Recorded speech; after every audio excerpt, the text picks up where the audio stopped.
Some people may consume more alcohol than normal when they drink during the summer months, but summer activities also carry some unique risks to prepare for. My name is Jon Agley, and I'm an associate professor of applied health science at Indiana University. Well, not all studies agree, but there's evidence from multiple countries, including the U.S., and in several different decades, that there may be some seasonal variation in alcohol consumption. In that research, the number of people who report drinking alcohol actually seems to be higher in the winter, months like January, but the amount of alcohol that any given person drinks tends to be higher in the summer, months like July.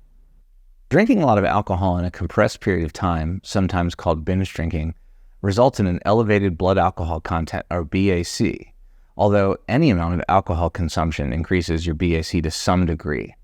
As BAC increases, effects can include motor impairment, confusion, reduced inhibition, or in the cases of very high BAC, even coma or death.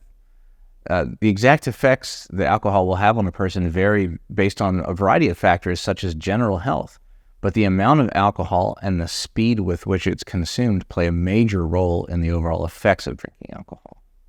There are a number of risks of drinking alcohol that might be more relevant during the summer months.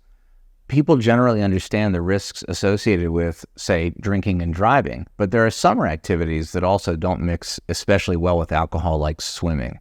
For example, it's probably less well known that around half of drownings that result in death involve alcohol, along with 65% of fatal falls. Also, for people who get injured in outdoor activities, alcohol should definitely not be consumed by people who are taking acetaminophen, a medication like Tylenol for pain relief. There are a lot of different steps people can take to protect their health when drinking this summer. A few of them include, first, being aware that alcohol, despite being a beverage, causes dehydration. And when that's combined with heat, which can cause sweat, it can actually lead to unexpectedly serious levels of dehydration. Second, be conscious about what kind of activities you do when you've been drinking. Try to avoid things that involve high levels of motor coordination or reasoned decision-making after you've been drinking, and especially if there's a risk involved, something like swimming.